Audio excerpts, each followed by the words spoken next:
Selamat pagi Pak Pendeta. Selamat pagi. Bagaimana kabar? Puji Tuhan, selama ini baik-baik terus. Saya lihat Allah ini, luar biasa. Haleluya. Jadi ini warna hijau ini ada makna tersendiri ini. Batik apa ini Pendeta? Batik Papua. Papua ya. Pentasan Pemberian beda. seseorang. Spesial berarti ya itu orang itu ya. Oke, boleh perkenalkan Pak Pendeta? Baik, saya Pendeta Edison Takasanakeng. Iya. Saya di sini di kantor gereja Advent Uni Conference di kawasan Timur ini melayani sebagai Field Secretary. Field Secretary. Ya. Di kantor Advent. Kantor gereja Advent Uni Conference Indonesia kawasan Timur. Oh, kawasan Timur ya. Boleh sedikit disebut kalau ada kawasan Timur di Indonesia ini? Di Indonesia ada dua kawasan uni. Yang satu di barat, yang satu di timur. Timur itu melayani Sulawesi, Maluku, Maluku Utara, Papua. Itu wilayah timur. Sisanya wilayah barat.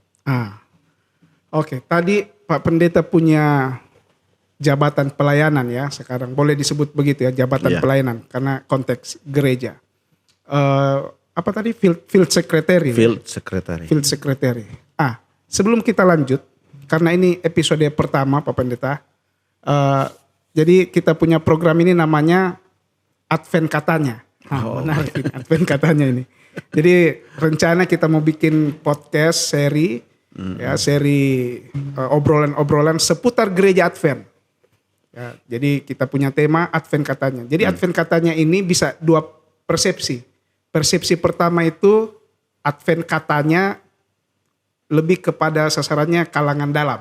Iya. Jadi untuk umat-umat sendiri. Jadi biasa ada orang bilang katanya Advent, kelakuan begini, begitu dan sebagainya. Jadi ini lebih kepada beban moral. Diharapkan dari obrolan-obrolan kita di sini nanti dengan berbagai narasumber, anggota gereja lebih sadar tanggung jawab mengemban nama anggota gereja Advent itu seperti apa. Jangan cuma istilahnya Kristen KTP, Advent KTP. Ya, jadi mungkin bagi teman-teman yang menonton video ini, Advent ini salah satu aliran dari gereja Kristen. Betul begitu ya? Yes. Mungkin di episode selanjutnya akan lebih detail sedikit ini Advent. Jadi itu persepsi yang pertama, makanya namanya Advent katanya. Katanya Advent.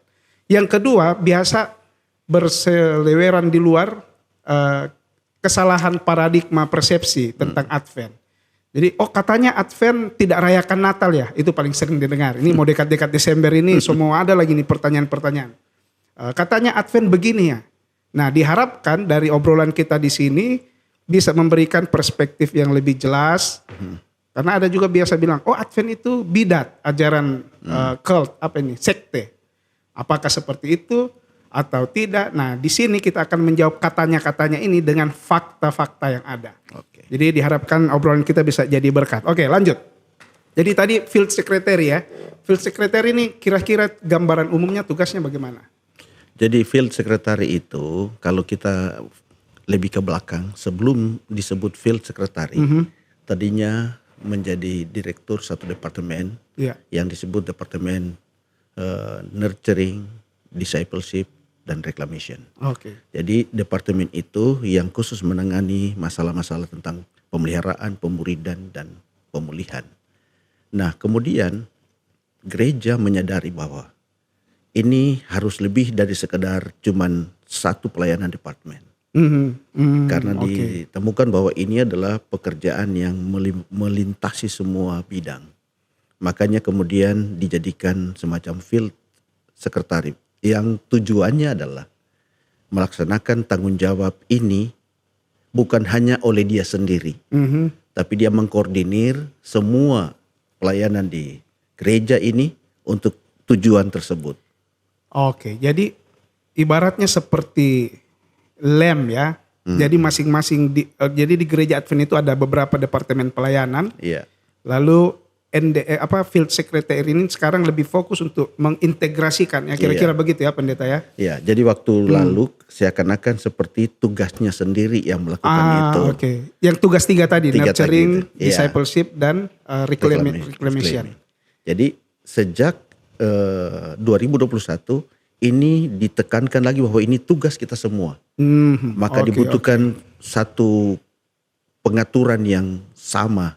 Yang lebih Jadi, sistematis. lebih Ya. sistematis. Oke, Makanya oke. dipilih seorang field secretary yang boleh mengkoordinir semua itu. Oh, iya. Makanya biasa saya dengar juga disebutnya second officer ya. Iya. Iya, itu field Ya, secretary. istilahnya begitu. Iya. Baik, Karena baik. sebenarnya kan tugas ini adalah tugas dari officers. Oke. Jadi tugas dari Sorry, officers. officers itu mungkin ada yang tidak, Oke. ini yang belum familiar dengan istilah di dalam struktur gereja. Jadi officers ada ketua, Ketua, sekretaris eksekutif dan bendahara. Jadi mereka punya tugas ini dan diberikan kepada field secretary untuk pelaksanaan Iya. di lapangan.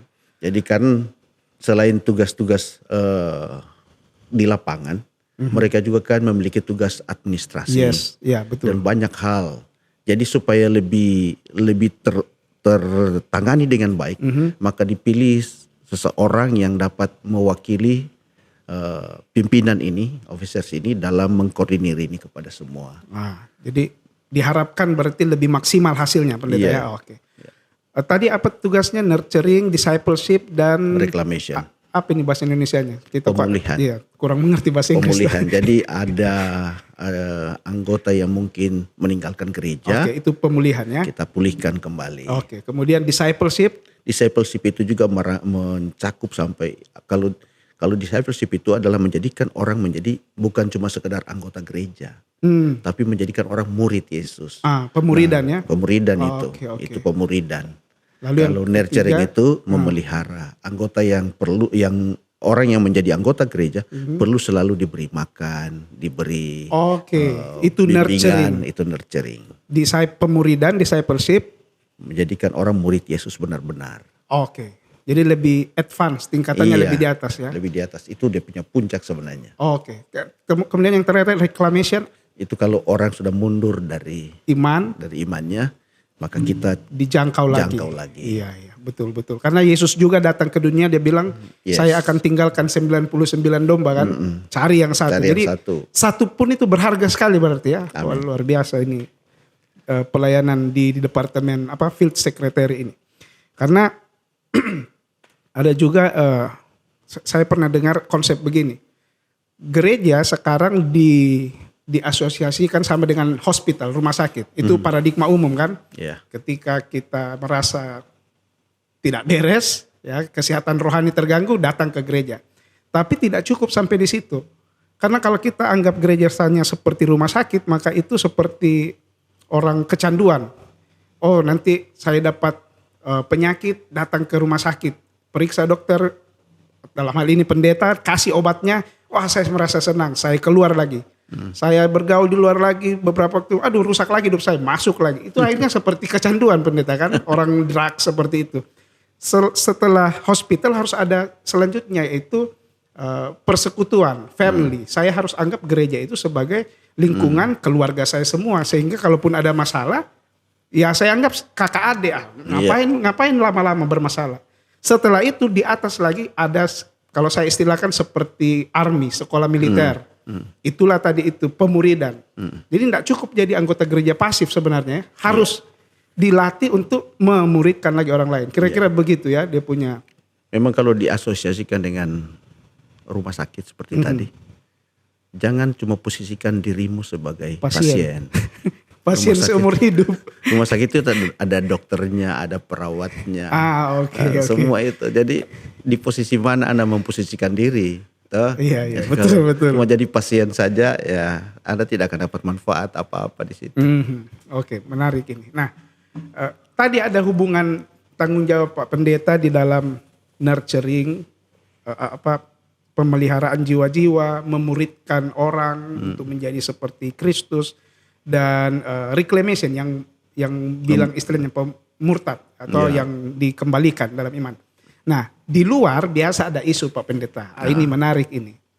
Biasa dikatakan itu Advent itu suka curi-curi domba. Nah, ini katanya di luar Advent itu suka curi domba. Jadi biasa Advent kalau bikin KKR di satu tempat, ada yang antipati, sudah melakukan resistance, penolakan. So mau curi-curi domba lagi nih. Kira-kira bagaimana dengan statement ini menyangkut dengan tugas Pak Pendeta tadi? Baik, jadi ini menarik juga memang istilah mencuri domba. Nah, perlu kita pahami dulu pertama adalah siapa sih pemilik domba? Siapa? Apakah saya atau kamu? Iya, oke. Siapa pemilik domba? Pemilik domba adalah Yesus. Ya. Pemilik domba adalah Yesus. Saya bukan pemilik domba. Saya tidak tahu kalau ada yang merasa pemilik domba. Bahkan gereja Advent pun tidak punya merasa domba. Tidak punya domba. Oke. Domba ini adalah milik Yesus. Milik Yesus. Di mana posisi kita? Kita bukan posisi sebagai pemilik. Kita posisi adalah apa yang Yesus perintahkan kepada kita. Jadi kalau kita coba lihat ya, di Yohanes pasal 21, Iya. ketika berbicara dengan Petrus, sampai 3 kali Yesus katakan, Petrus, apakah engkau mengasihi aku? Waktu Petrus katakan, ya Tuhan, Ya aku mengasihi engkau. Gembalakanlah domba-dombaku. Bukan gembalakan domba-dombamu. Jelas di sana ya. Ya, gembalakan domba-dombaku. Jadi saya sebagai pengikut Yesus yang mencintai dia, saya jalankan ini tugas. Gembalakan domba-dombaku. Iya. Sampai 3 kali Yesus sudah. Lalu kemudian kalau Anda lihat di Yohanes 10, dia katakan begini, masih ada padaku domba-domba lain. Yang lain, iya. Ya toh, masih ada padaku domba-domba di kandang yang lain. Mereka pun harus kutuntun supaya mereka berada di dalam satu kandang dengan satu gembala. Iya. Jadi di sana juga domba-dombaku. Oh berarti saya juga kasih makan domba-domba itu. Oh yang di sana juga domba-dombaku. Oh saya kasih makan juga. Iya. Ya toh? Kasih makan juga. Jadi mari kita memposisikan diri pada posisi yang benar. Ini domba-domba milik Tuhan, mari kita kasih makan. Iya. Ya toh?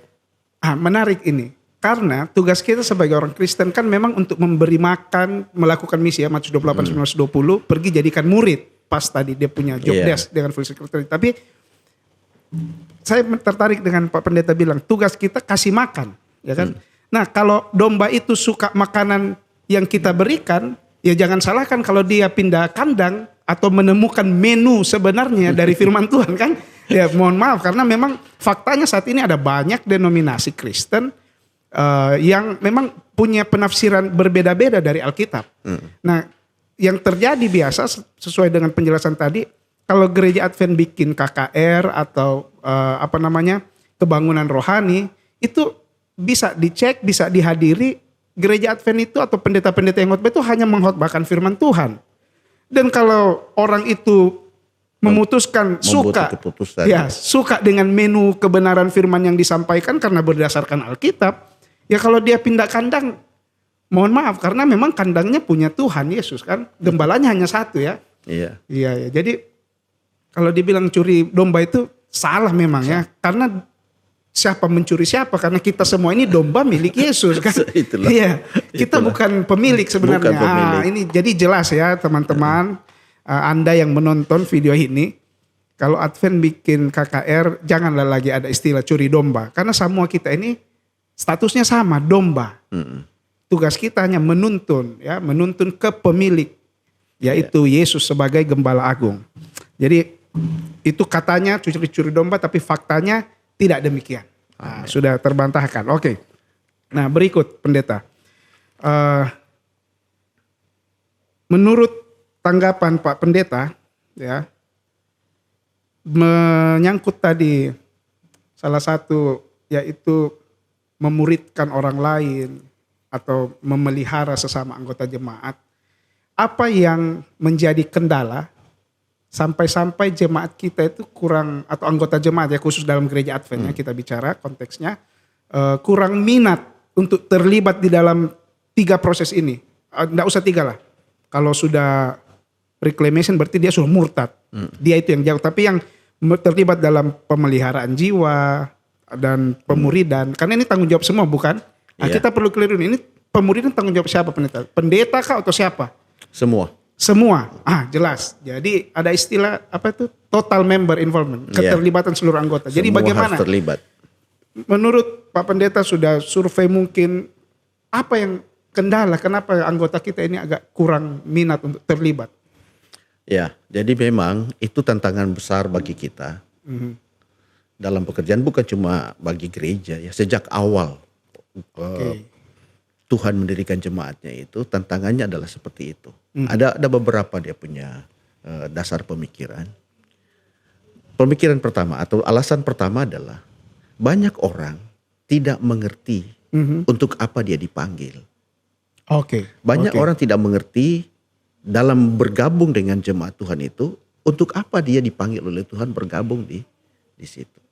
Ya toh? Jadi tidak mengerti. Jadi untuk itu kita perlu kasih pengertian supaya mereka iya. supaya mereka bisa memahami untuk apa mereka menjadi bagian dari gereja. Yang kedua, banyak orang bergabung itu tidak seperti yang Yesus inginkan. Mereka bergabung dengan motif saya mau cari sorga. Menarik ini. Yang menjadi motif dasar adalah saya mau cari sorga. Mau rewardnya. Jadi motifnya adalah kepentingan diri. Padahal menjadi pengikut Tuhan itu adalah mengalahkan kepentingan diri. Menjadi pengikut Tuhan itu adalah menyingkirkan kepentingan diri itu. Jadi orang kalau mau ikut Tuhan, sudahlah. Boleh dikata begini ya. Anda pikir sorga, nggak usah pikir itu. Kenapa? Yesus kan katakan. Ditambahkan. Yesus katakan begini. Aku pergi menyediakan tempat bagimu. Kalau sudah menyediakan tempat bagimu, aku akan datang kembali menjemput kamu. Apa belum cukup? Janji itu. Apa belum cukup? Kenapa engkau stres dengan sorga? Jadi Yesus katakan jangan stres, jangan kamu gelisah. Aku akan datang kembali jemput kamu. Sekarang selama di dunia, pergi kamu jadikan semua bangsa muridku. Itu tugasmu. Jangan otak cari-cari sorga. Tuhan katakan, aku siapkan bagimu, aku akan datang jemput kamu. Sekarang, nggak usah cari-cari itu, tidak usah. Kamu sekarang cari orang. Gembalakan domba-dombaku. Jadi saksiku. Kan? Kamu akan menjadi saksiku di Yerusalem, Yudea, Samaria, sampai ke ujung bumi. Kamu harus jadi saksiku. Jadi Anda dipanggil untuk jadi saksi. Bukan buat masuk sorga. Masuk sorga itu urusan lain. Urusan gampang itu bagi Yesus. Menarik ini. Ya karena betul. Karena banyak orang Kristen pada umumnya mungkin ya. Saya tidak menghakimi beberapa pihak. Tapi saya pun terkadang dalam pelayanan. Oh Tuhan, kita cuma mau masuk sorga Tuhan. Ternyata secara teologis atau mungkin secara misi gereja. Kita tidak dipanggil untuk mau masuk sorga. Itu urusan Tuhan ya dalam konteks itu ya.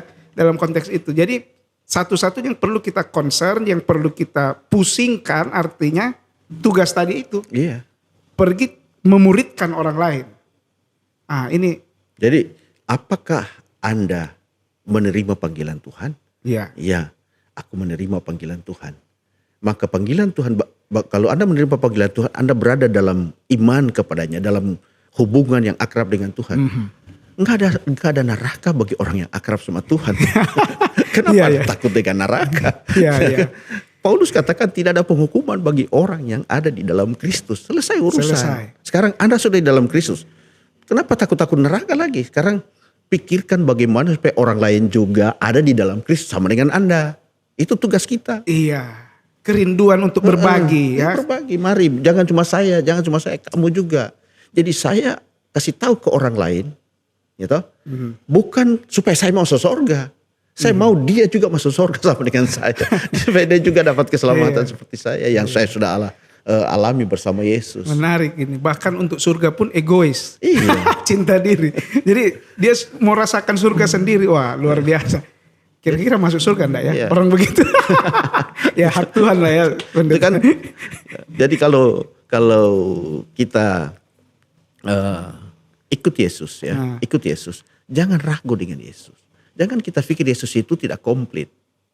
Dia panggil kita ikut, lalu sudah itu dia lepaskan kita di neraka. Gimana ceritanya? Yesus sampai mati di salib supaya Anda selamat. Sedangkan nyawa diberikan. Nyawa dia berikan. Lalu kita masih pandang enteng lagi dengan itu. Masih ragu-ragu. Saya mau selamat kah tidak? Padahal Yesus sampai mati supaya Anda selamat kok. Jadi Anda dapatkan keselamatan kalau di dalam Yesus. Selesai. Sesudah itu kerjakan saja apa Yesus. Tugas. Ini tugas. Betul. Wah luar biasa. Jadi memang mesti ingatkan terus ini, karena lama kelamaan kita hanya pikir rewardnya aja, Iya. ya. Padahal bagian kita belum dilakukan kan, yang harus menjadi tanggung Saya jawab tambah utama. sedikit Ya. mungkin. Ini yang setan tanam terus. Oh, oke. Reward itu. Oke. Benih cinta diri itu yang dia tanam terus. Tanam. Jadi itu penyakit yang dia yang dimulai di sorga yang dari dia sendiri ya. Penyakit cinta diri ini terus dia tanam sama Adam. Kalau kamu mau makan itu kamu jadi seperti Allah. Toh? Iya. Jadi ditanam ini cinta diri sampai hari ini. Dan inti daripada kejatuhan manusia itu adalah cinta diri. Wow. Jadi walaupun terkesan dia pelayanan, melakukan pekerjaan Tuhan, padahal dalam hati kecilnya mungkin supaya saya dapat reward, Iya. selamat. Apalagi ada lagu saya dengar, adakah bintang-bintang di mahkotamu. Jadi kesannya aduh di surga mau lomba banyak-banyak bintang. Nah, jadi ada hal-hal juga yang mempengaruhi sedikit banyaknya kita punya konsep bekerja melayani ya. Oke, menarik ini. Jadi sekarang kalau kita sudah sadar ya, tentu ini tidak mudah. Saya Iya. tahu pendeta kesana kemari di wilayah pelayanan di Uni Timur, Indonesia Timur ini selalu mengulang-ulangin motivasi anggota jemaat. Toh fakta yang ada, kalau mungkin kita lihat statistik secara sekilas, tetap belum maksimal. Iya. Betul enggak ini pendeta? Sangat betul. Berapa total kita punya keanggotaan? Kurang lebih 130.000 ya di Uni Timur. Yang baptis. Yang- Tapi anggota kita jauh lebih banyak dari Oh, itu. oke. Karena Itu ada anggota baptis, artinya yang dewasa yang sudah terdaftar di baptis ya. Tapi sebenarnya jauh hitung dengan anak-anak lebih dari 130.000. Berapa banyak yang sudah aktif kegiatan ini? Kira-kira persenan saja, persenan. Kita baru di sekitar 30%. 30%. Wow, belum sampai setengah. Pekerjaan berat ini pendeta ya. Ya sampai kapan lah Tuhan percayakan, memang harus dipus ini. Nah, mungkin Bahkan mungkin kalau mau lebih detail spesifik ya. lagi sesuai persis yang masih jauh di bawah itu. Wah, Sangat rendah. tantangan yang besar ya, tantangan yang besar untuk keterlibatan seluruh anggota. Kita tidak punya banyak waktu di sini, tapi ada ndak tips sederhana bagi anggota-anggota gereja yang mendengarkan video ini, bagaimana supaya terlibat? Mungkin sudah terlalu lama parkir bus. Kalau mobil terlalu lama parkir, kasih panas saja itu sudah setengah mati starter. Nah, apa kira-kira booster yang bisa dibuat motivasi diri untuk kembali aktif? Jadi ada dua hal. Yang pertama adalah saya mau bicara dulu dari para pemimpin Iya. para pendeta, tua-tua gereja. Ya, Ini dulu pertama, bahwa Anda jadi pemimpin, Anda jadi pendeta, jadi tua-tua gereja, tugas Anda bukan cuma supaya Anda sendiri aktif. oke. Tugas Anda adalah bagaimana membuat orang lain aktif. Iya. Jadi kita punya tanggung jawab menjadikan ini anggota-anggota yang di bawah pengasuhan kita ini menjadi anggota-anggota gereja yang aktif, terlibat dalam pekerjaan ini. Jadi bukan cuma sekedar anggota yang datang duduk diam. Tapi apa yang mereka bisa lakukan dalam menjalankan misi Tuhan. Jadi kalau kita temukan bahwa masih banyak yang tidak terlibat dengan sepenuh hati, tugas kita terus untuk bagaimana memikirkan apa yang kita harus buat supaya mereka punya peran. Iya. Mungkin orang suka melayani tapi tidak tahu mau kerja apa. Iya. Mau tahu mau kerja apa. Jadi tugas kita adalah menciptakan bagi mereka apa peran yang mereka bisa buat. Kita bisa cari tahu ini orang punya potensi apa. Kita kasih dia tanggung jawab yang dapat melatih dia untuk melakukan tugas. Lalu kita selalu mendampingi, menolong dia supaya dia boleh melakukannya. Itu poin pertama sangat penting bagi para pemimpin. Ataupun anggota-anggota gereja yang sudah terbiasa melayani, mereka punya tanggung jawab juga melatih orang lain. Itu yang pertama. Makanya biasa, saya potong. Makanya biasa ada instrumen karunia rohani. Iya. Ya, dilakukan tes untuk cari tahu apa sih karunia anggota kita. Oke. Iya. Yang kedua. Yang kedua, bagi anggota gereja, saya kembali kepada yang tadi. Jangan sampai kita melupakan untuk apa kita dipanggil oleh Tuhan. Anda dipanggil karena Tuhan punya rencana untuk Anda. Iya. Ya. Ada rencana lanjutan untuk Anda. Jadi setiap orang pasti punya karunia rohani. Anda pasti punya satu karunia paling kurang untuk melayani. Justru kalau kita tidak menggunakan karunia pelayanan itu dengan benar, Iya. maka itu perumpamaan talenta itu akan terjadi. Terjadi. Oh, yang satu talenta dia kubur saja, tidak dijalankan. Anda akan jadi orang yang jahat kalau tidak menjalankan talenta itu. Jadi setiap orang yang dipanggil Tuhan, dikaruniakan Tuhan karunia rohani Iya. untuk membuat pelayanan. Dan tugas kita adalah mengembangkan karunia itu. Dan kalau Tuhan berkenan, dia tambahkan karunia yang lain lagi. Ya, tapi jangan lupa, pekerjaan Tuhan ini akan terus jalan. Mau Anda aktif atau tidak. Ya. Kalau talentamu tidak dikerjakan, Tuhan akan ambil, berikan kepada orang lain. Jangan sampai. Iya, iya. Menarik. Kadang saya juga pribadi pikir, kalau enggak ada saya enggak jadi nih pekerjaan. Aduh, saya harus begini-begini. Padahal kalau saya dapat kesempatan, it is a privilege. Seharusnya Iya. pikirnya gitu. Itu kesempatan yang berharga ya. Sama mungkin kalau kita dipilih gubernur jadi perwakilan Sulawesi Utara menghadap presiden, itu privilege. Iya. Kalau Anda tidak mau, ya saya pilih orang lain. Kira-kira begitu ya. Jadi luar biasa ini konsep-konsep ini untuk membangkitkan semangat masing-masing anggota. Mungkin waktu kita tidak banyak, 2 pertanyaan lagi pendeta. Iya. Jadi begini, tadi sudah ada tipsnya 2 tahap yang bisa kita lakukan. Nah mungkin seberapa jauh dampak kalau saya aktif sebagai anggota jemaat atau saya tidak mau aktif, pasif dengan keselamatan saya. Nah ini kan tadi, walaupun ini konsep berpikir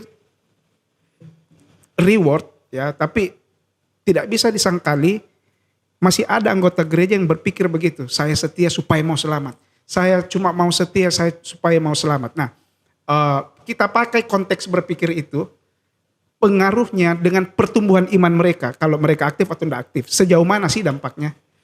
Baik, jadi mari kita lihat keselamatan itu Ya. dalam satu konteks yang lebih besar. Oke. Di banyak pemikiran orang, keselamatan itu adalah surga. Surga dalam arti geografis, tempat. Iya. Oke. Iya. Jadi keselamatan itu adalah, oh nanti Yesus datang kita naik ke surga. Naik ke surga ya. Itu keselamatan. Menurut Keselamatan mereka. itu adalah paket komplit. Ya. Paket komplit dalam Yesus. Jadi ketika Yesus memberikan kita keselamatan, kita menerima keselamatan dari Dia karena kita percaya kepadanya, Dia yang mengasihi kita. Kita dapatkan di sana pembenaran, kita dibenarkan. Kemudian Oke. dalam kehidupan kita masih banyak tantangan-tantangan, kejatuhan segala macam, kita terus dikuduskan oleh Tuhan. Dikuduskan, diubah tabiat kita untuk serupa dengan tabiatnya. Iya. Itu terus-terus.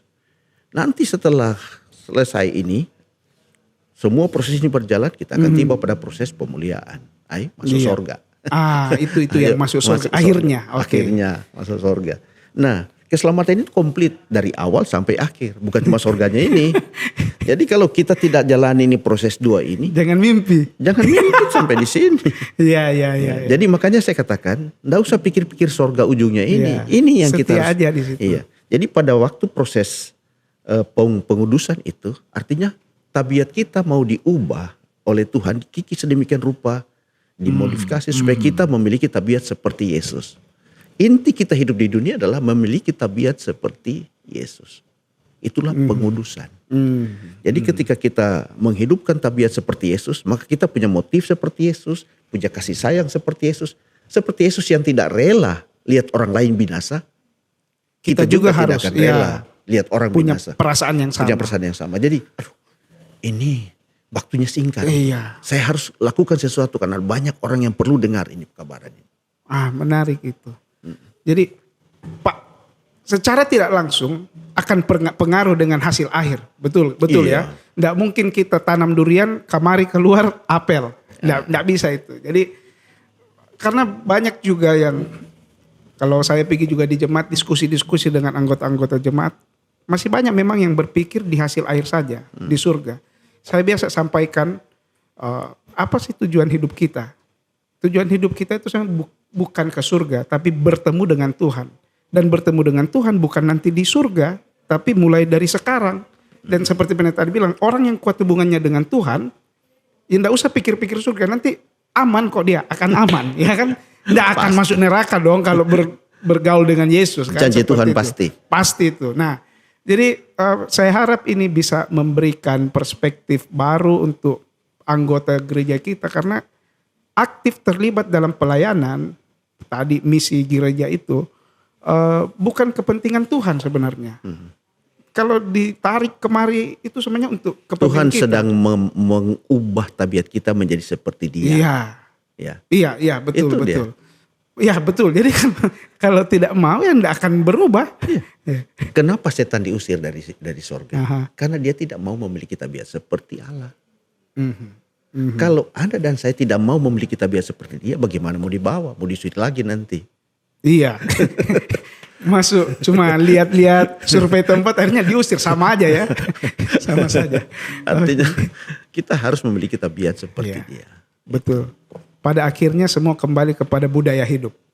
Penginjilan bukan program tapi budaya hidup, Budaya lifestyle. hidup. Seperti itu yang selalu pendeta tekankan. Oke, waktu kita mungkin sudah lewat. Kapan-kapan kita ngobrol lagi pendeta. Siap. Saya tahu karena ini menurut saya ini yang utama di dalam gereja, misi.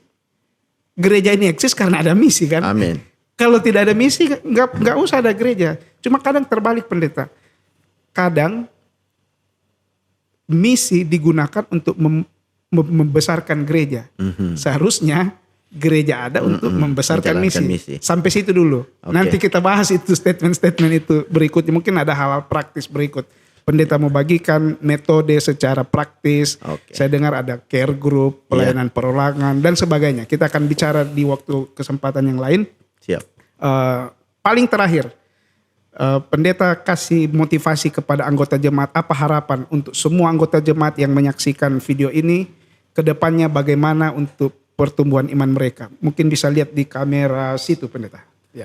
Ya, jadi begini, umat-umat Tuhan, anggota-anggota gereja. Anda dan saya memiliki status yang luar biasa. Yaitu setelah kita menerima Yesus, kita mendapatkan status sebagai anak dalam keluarga Allah. Melalui Yesus, kita adalah anak dalam keluarga Allah.